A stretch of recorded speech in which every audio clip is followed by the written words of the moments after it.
So now that we know how to connect Python to using Python, connect to our database, Postgres database using Python, we can do a lot of things with our database, like inserting data, and just allows us to do things a lot more efficiently instead of just writing a big Python or a big SQL file and running that a bunch of times. So with that, I'm going to create last week we learned how to read and write from a CSV. So, and CSVs aren't going anywhere anytime soon. Business people use them all the time. And you're going to be reading and writing to CSVs, whether you're, not all the time, but if you're a business person, your salesperson comes to you and be like, hey, I need this data. Can you export it into a CSV? But there's also times when you might have to take a CSV file and insert it into a database. So with that, I'm going to create a Python file called called CSV example.py and code CSV example. So I'm still in my virtual environment. I don't need to install Psycopg2. So all this is in today's lecture. You can go through this as well. So for example, say you are working for a realtor and they're making a bunch of sales and they're typing in those sales into a CSV file, and the company is growing and they've expanded beyond just manually typing things into a CSV file. So they hired you to come in and create a database to store all their information. So with that, we're going to create a database that we're going to read from a CSV file, take all that data from the CSV file, manipulate it, and change the specific types of that data, and then store it into our database. So what we're going to do, we have a CSV file of Sacramento real estate, and it has specific data on it. We'll list it. All right. I need to get that file. Where'd it go? So I'm in here, SQL queries. That's not where I want to be. I want to open this up into my current window. And oh no, I've lost my virtual environment. How do I get back into my virtual environment? Source VNV. Source VNV bin activate. /activate. Cool. I'm back into my virtual environment that already has all that Psycopg2 installed. And now I want to work. There's a CSV file called Sacramento Transact. Yep. I just want to ask a question. Maybe I missed it when you first installed it. What's the benefit of the virtual machine right here? Or what's the reason for it? Because I might be using other versions of Psycopg2 that might conflict with it if it's installed globally. But I just want to show you quickly what a virtual environment is. We won't be using this 100% next week or anything, but once we get into Django, you're going to be seeing it a lot. So it's just early exposure? Yeah. Awesome. You don't necessarily need it for this specific assignment, but just want to early exposure to it. So our realtor came to us and said, hey, we have this CSV file with a bunch of information, and we want this to be stored in a database. So you're like, okay, cool. I'm a developer now. I know Python. I know Psycopg2. I can connect to a Postgres database and inject all this information in here. But when I read from the CSV file, everything comes out as a string, like all this information. But when I create a database, I necessarily don't want to inject everything into my database as a string. So example, like beds and baths might want to be numbers or an integer or where is it? Square footage. Like, so I might want to know, I don't want square footage to be a string because what if I want to run some data, like data analysis on this file, so I don't have to convert strings to integers. I just want to put everything into my database in the correct type. So since we know how to read and write from CSVs, and we know how to inject SQL commands into a database using Psycopg2 and Python, we can do all this using Python. So the first thing I need to do import is Psycopg2. I need to import CSV. And how do I read from this this Sacramento CSV file? Does anybody remember how I do it? With open. So with open, and then what is it? Sacramento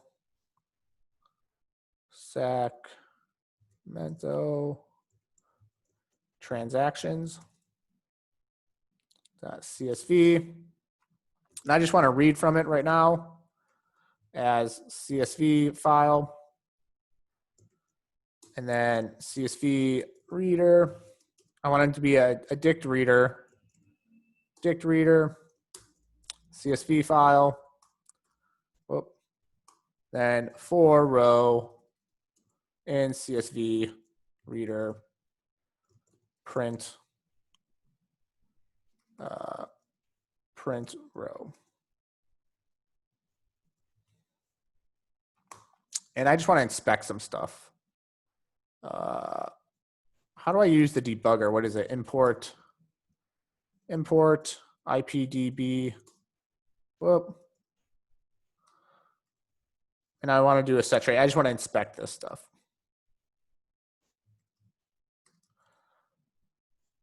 So all I'm doing right now is opening up the CSV file and reading to it. And I just want to read what it looks like when it's printed out in a row.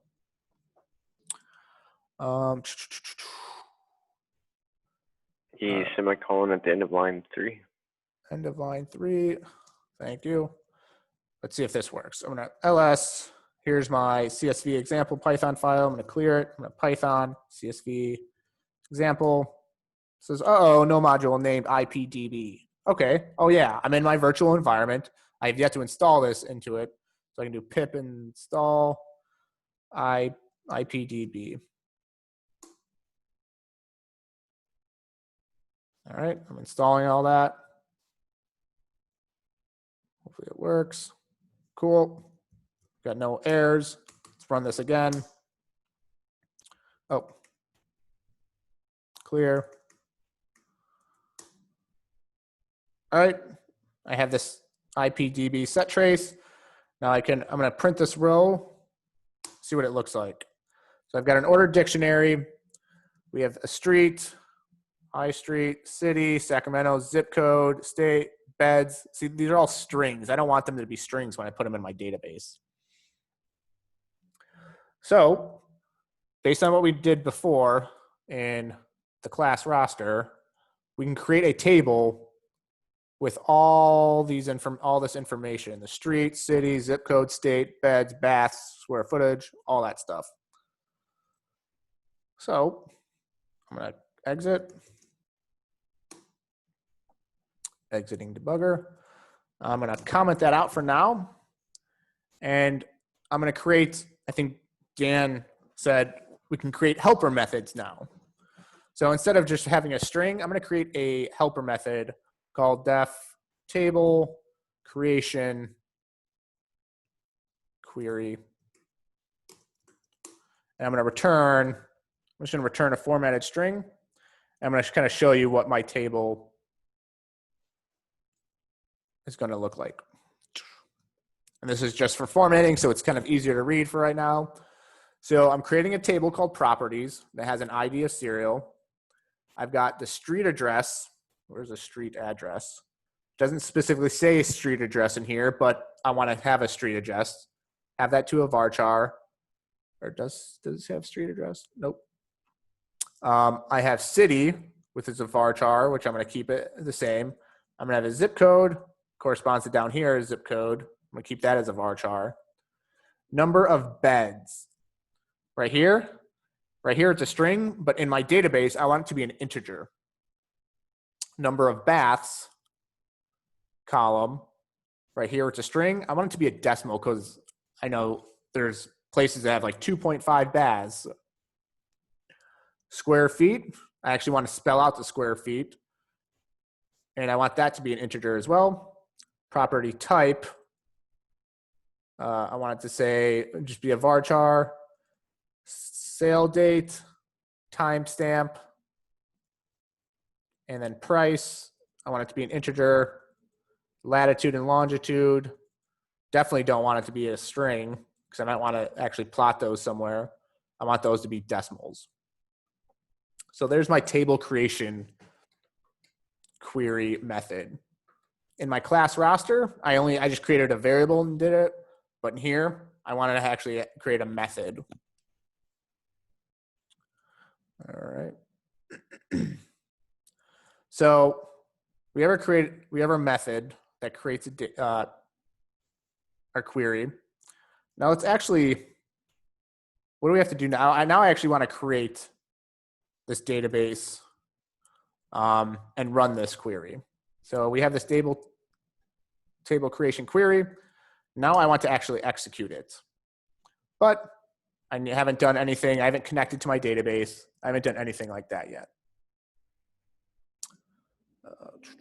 So the first thing I need to do is create a connection to my database equals Psycopg2 connect f strings db name. I don't think I even created a database for this yet. PSQL Sacramento RE. Let's call it Sacramento Real Estate RE. Does not exist. Cool. I just create DB Sacramento RE. I'm gonna PSQL in the Sacramento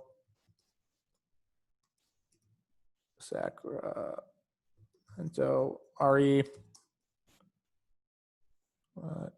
Oh, forgot the O. So I haven't created anything yet. I just have the database. So database name equals Sacramento RE, and the user is, what is it? Get pass dot get user. Is that what I used before? Yeah. Get pass, get user, cool. So I also need to import this at the top over here. All right. So making a connection, what's the next step? I have to create a cursor. Now I can actually start executing this stuff. Execute, so cursor dot execute. And I'm going to run this method. Table creation query and invoke it. After it's created, I want to commit it and close the connection. So I'm just going to put this at the very bottom. Like that.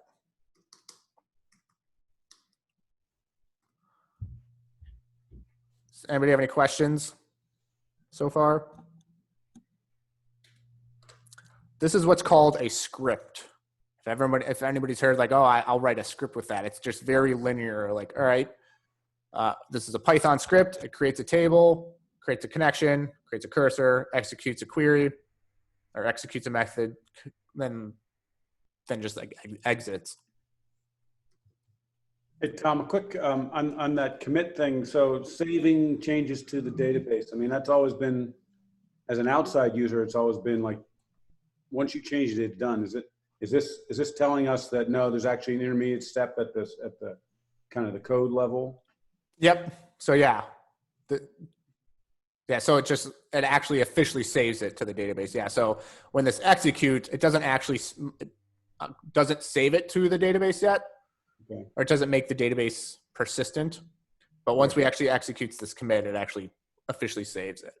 Okay. And if you didn't do the commit, then all the stuff would not, it would just kind of vanish. Yeah, I think so.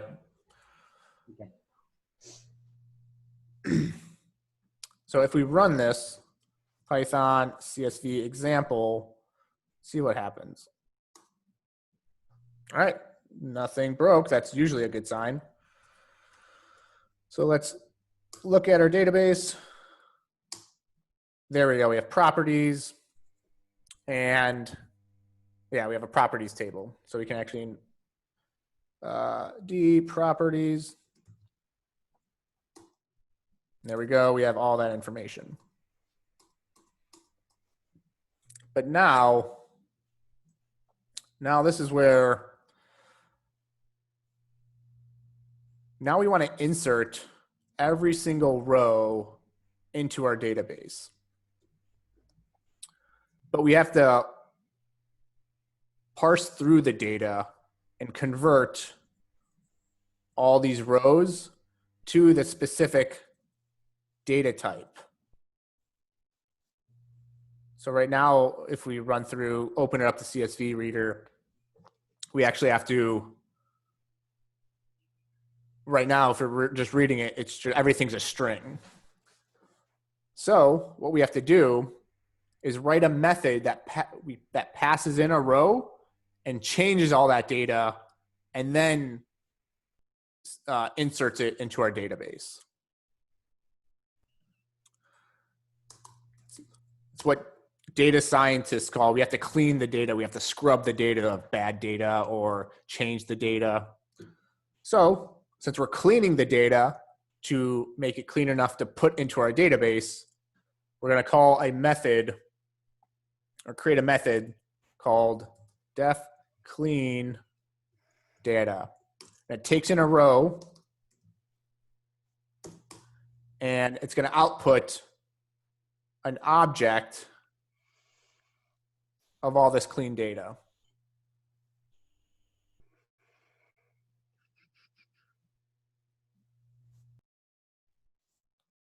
So what I'm going to do, I'm just going to print this row here.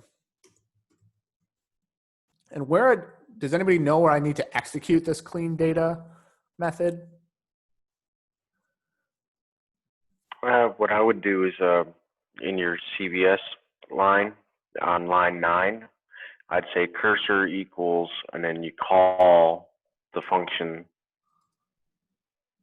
Yeah, but then again, that's where you'd have to set this all up in after you get your connection. But if you're trying to read it from the thing, basically your initial connection will be up above the whole CVS reading, and then so that'll be above the initial command.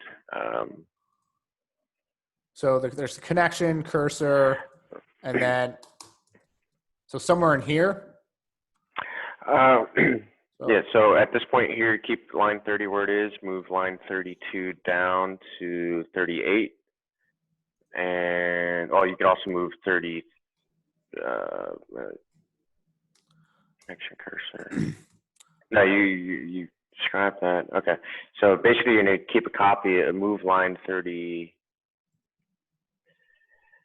copy and paste 33 and 34 down to 39 and 40, then the indent them one, and then we'll change the name up a little bit. So I'm just going to keep it in the current place because once I create a cursor, I don't need to create a cursor again. I can just keep that cursor connection open. And so anytime I'm here, in between here, I can just run anything. And so what you were saying is initially. Okay, yeah, I got confused in the sense because what we're actually going to be doing is we're putting it in the parentheses, so you don't have to redefine the variable cursor. Yep. Okay. So in here for each row, yeah, but you're right that I need to execute the clean data within this CSV row.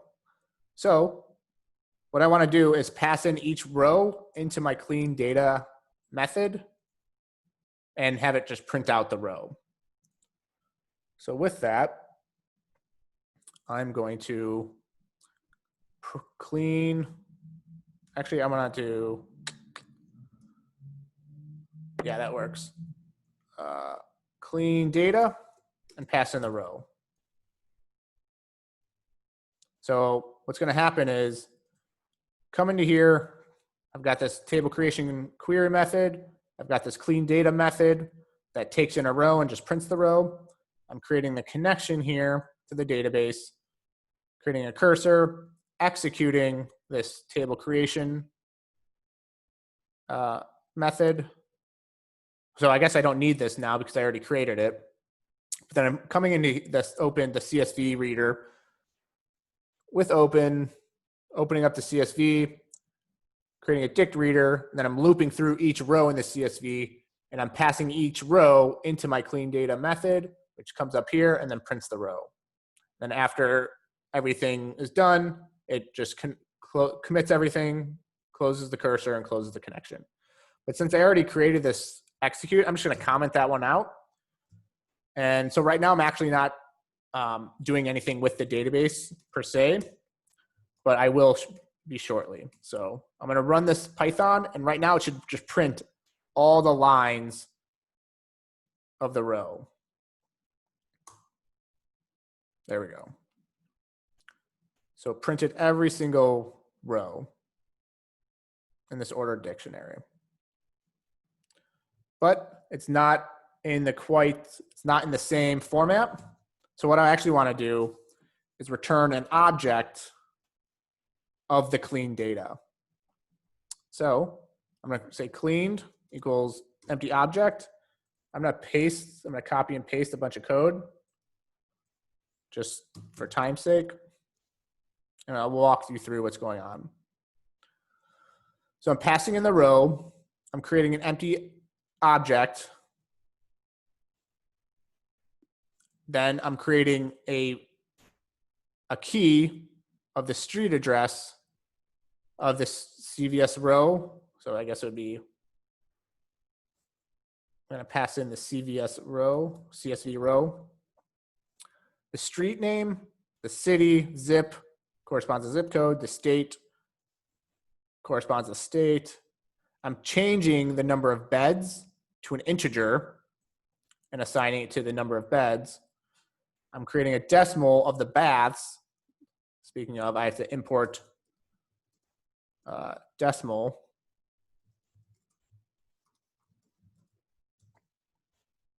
Decimal, date, time.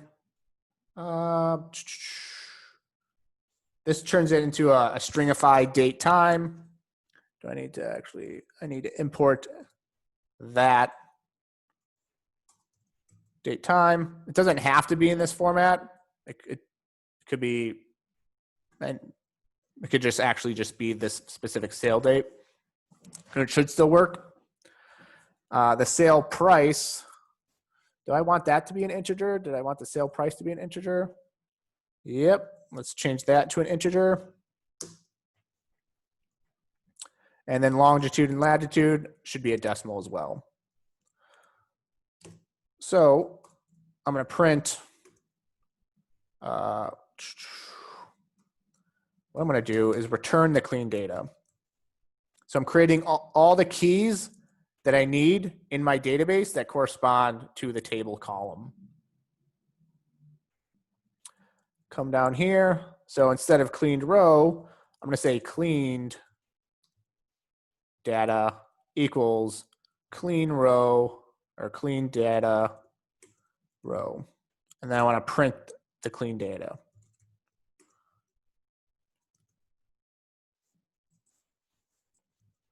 So what's happening, I'm opening up the CSV, I'm looping through each row, I'm assigning a variable called clean data that passes it, that's a method, clean data, which passes in that specific row. That CSV row gets passed into here.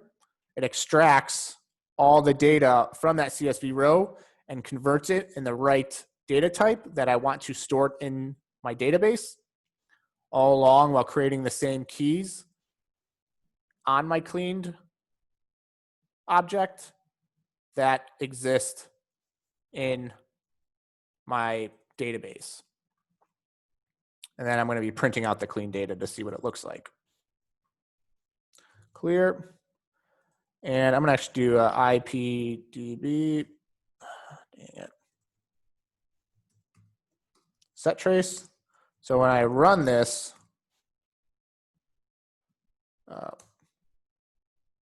what happened?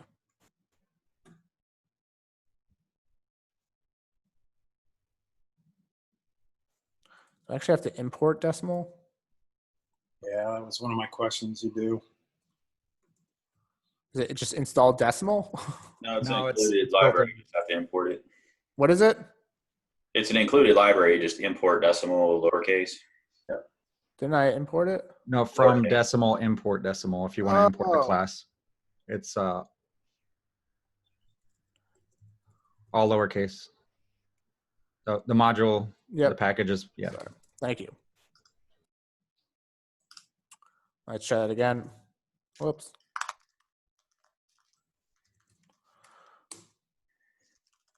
All right, now if I type cleaned data, so I've got my street address, city, Sacramento, zip code, state, California. Number of beds is no longer a string.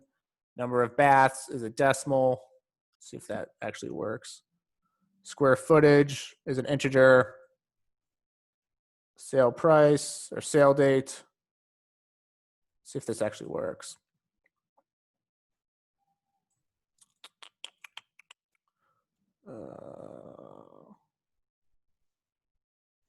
All right, exit. Might have to clean it up if it doesn't work, but we'll try to get it to work. So now I have this clean data method with all the data I need to actually insert into my database. So with that, I can actually execute an insert into query to insert all this clean data into my database. So I can do, how do I execute stuff? Do this cursor.execute. So with each row, I'm gonna do cursor.execute. Then it's insert into, what is it? Insert into, was it properties? Let's see what it looks like. Insert into properties. I can do, whoop. I'm gonna go all the way up to here. I just pretty much copy all this. Street address, city, zip code, pretty much all that. Where is it?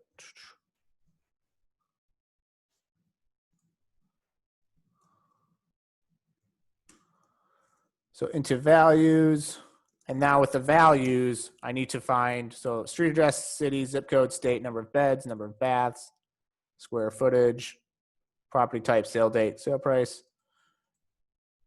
And now for the values, I need to do the %s for placeholders for every single one of those. How many of those are there? 1, 2, 3, 4, 5, 6, 7, 8, 9, 10, 11, 12. So %s to, oh geez. 1, 2, 3, 4, 5, 6, 7, 8, 9, 10, 11, 12. 10, 11, 12. Tom, if you're converting them to strings, was it necessary to convert them to decimals and integers before? So if I'm Because the %s is converting it into a string type. no, it's not. It's just converting. It's just a placeholder for in this specific library. Okay. Because the %s, yeah, I think usually it stands for string, but in the specific library, it's not converting anything back into a string or anything. Okay, thanks. So now I have to extract the data from that cleaned, where did it go?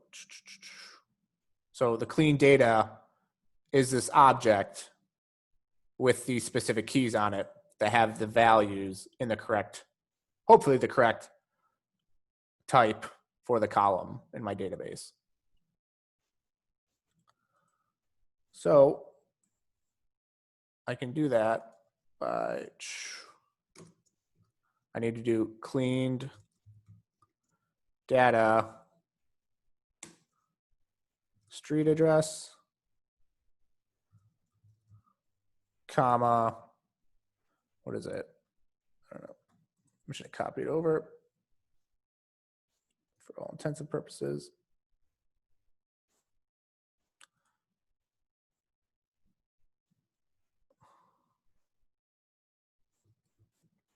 So I'll insert all these values that come from this object that I get from this clean data method.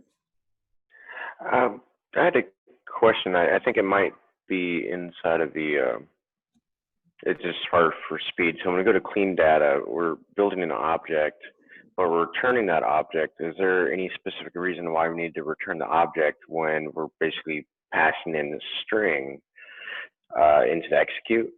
So couldn't we do something in the clean data process of going through all the items for key, comma, value in items? Then we could build up the, you know, the key, you know, because all the columns are the keys. So Okay. we just build up a string with each key gets added. So now we'd have one string named columns and another string named values. And so for each key and value in the object row, we just extract out the key, put it in the one key string, and the value in another key string. Then all we'd have to do is return insert into properties column, you know, the string concatenation. So insert into properties columns, you know, whatever variable name we name that, and then we put the word values, and then we attach the next string of all the values. I don't know if that's something, but then I guess that's where you're not technically cleaning it out when it comes to the values. So Yeah, I'm sure there's other ways to do it. I didn't quite follow everything that you kind of just walked through, but you can definitely experiment another way of how to do this. I'm sure there's plenty of ways to do it, but this is just one way. So with that, I'm going to see if I can execute it. I have a feeling I'm going to get some errors just because I have to look at specific, but let's see if this works. Execute Python CSV example. Uh-oh. Duplicate. Oh, okay. So I guess I can create another drop table if exists method. So I'm just gonna create a string called drop table properties. It's cascade. That's a double underscore. I don't want that. And then when I want to execute that drop table. Let's see if this works. All right, nothing happened. That's usually a good sign. Let's inspect our database, PSQL, so real estate. Now I can actually select star from the properties.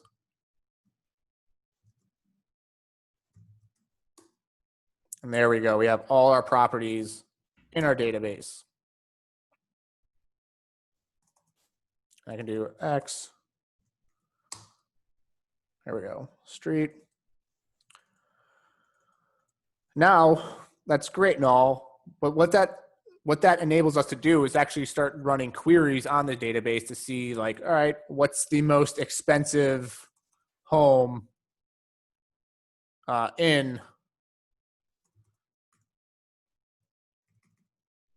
that we've sold before.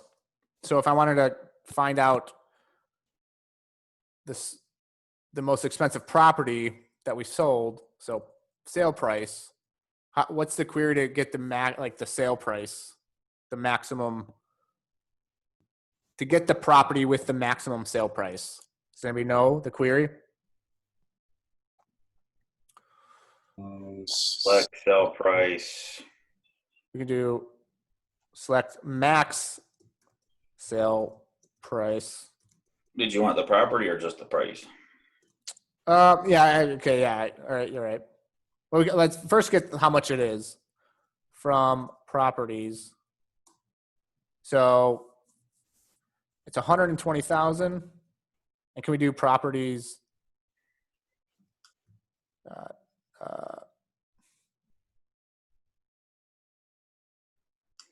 I was gonna say select properties, property, whatever the name is, from properties where the sale price equals max sale price. Will that work?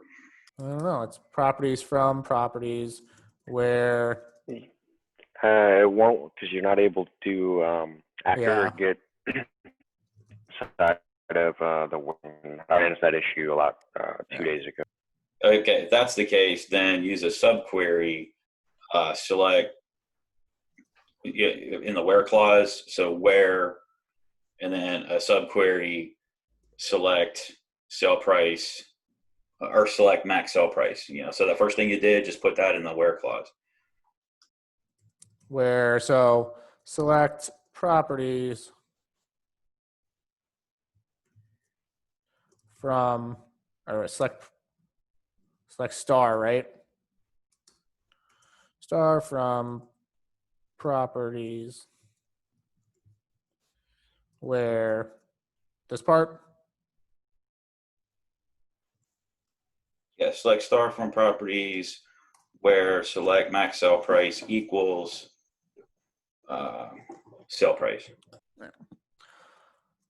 Well, I don't want to get too into this, but this is just like an example of what you can do. You can start querying data on your database to extract specific values or extract specific data that you want.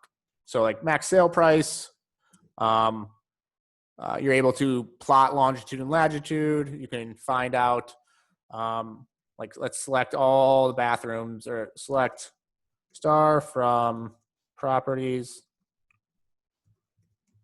where bedrooms or number of bedrooms of beds is greater than 2. Something like that. I put it in the chat. Yep, thank you. Just want to see if that works. Does anybody have any questions about what we kind of did here? So on all that, so we're reading from a CSV, we're putting it into a database, we're using that database, but that's kind of all, none of that is, like that database doesn't exist after you hit quit, right? It's not. So when I quit the database, everything. Yeah. He's just managing the connection there, Steve. It's still there. Yeah. So Cursor close, connection close. Yeah, he's just closing. He's okay. So that Postgres database is still there. Yep.